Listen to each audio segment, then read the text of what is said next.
Welcome back to the NC State Insider Podcast. I'm your host and lead beat writer, Tucker Sennett, joining you here today to talk about the start of NC State men's basketball. The season got underway last night at the Lenovo Center. Um, Will Wade and the Wolfpack took the court against NC Central and took down the Eagles by a whopping score of 114 to 65.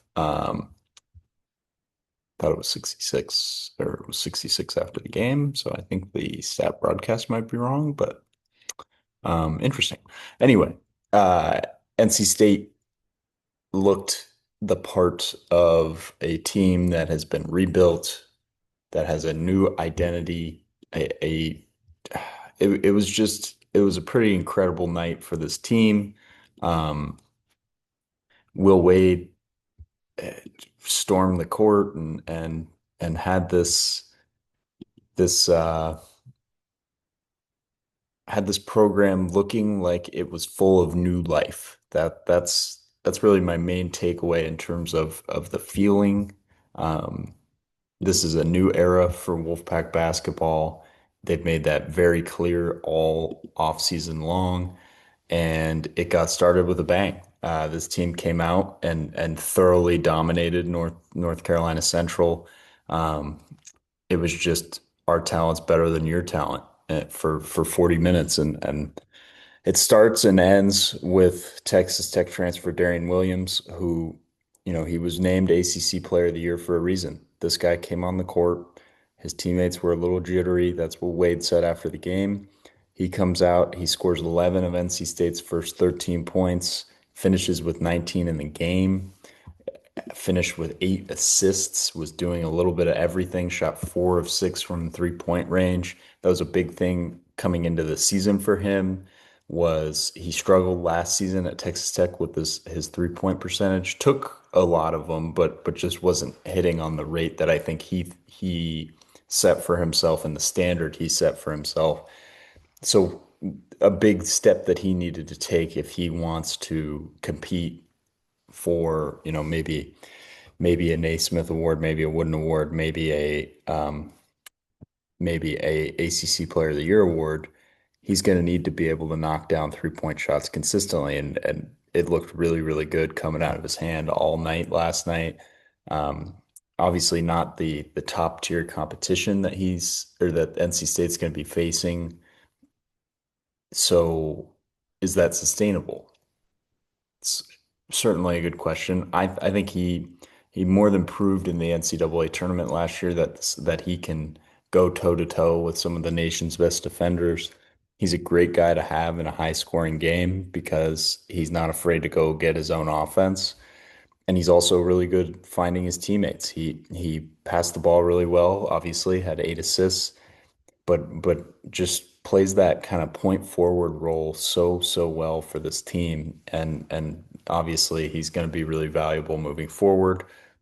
Some other highlight performers: Matt Abel in his debut, his official debut, obviously played in that game against South Carolina. That was an exhibition, but this is his official debut in the stat sheet. Scored 14 points, made three threes, took eight. So relatively efficient from beyond the arc. Looked comfortable out there. Looked really, his athleticism was really impressive. Improved defensively from the South Carolina game.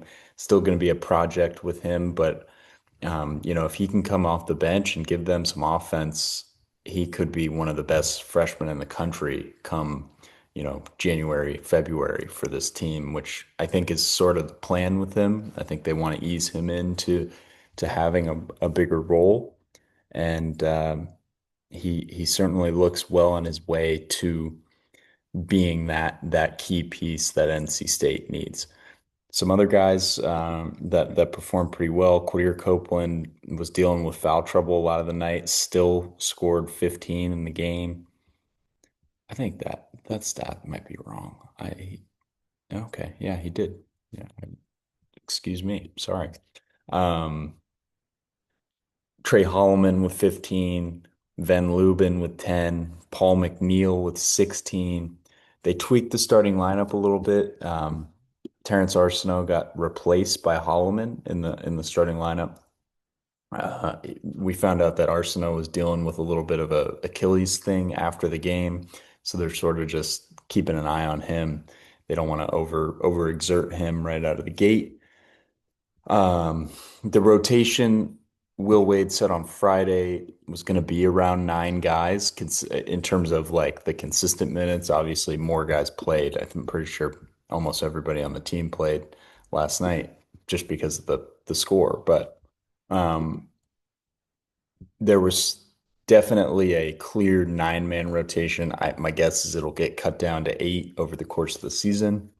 But that 9-man rotation, your starting five was Holloman, Copeland, McNeil, Darian Williams, Van Allen Lubin. Off the bench, you had Matt Abel, you had Jerry Dang, you had the freshman big man Musa Sanya, and you had Arsenault. And I think, if there's an odd man out there, my guess is it'll probably be Dang, given his defensive limitations, and they'll lean on Lubin a little bit more. He'll probably be playing almost the entire game. So that'll be something to watch if this team can find a way to get, significant production from its depth pieces. Wade wanted Sonya to play more, but he committed 5 fouls. And after the game, Wade said, he's not in FIBA anymore. That you can't just kind of hack your way around and body check guys. So it's going to be a project with him. He's a freshman. He's young. That'll certainly be something that they'll be working on.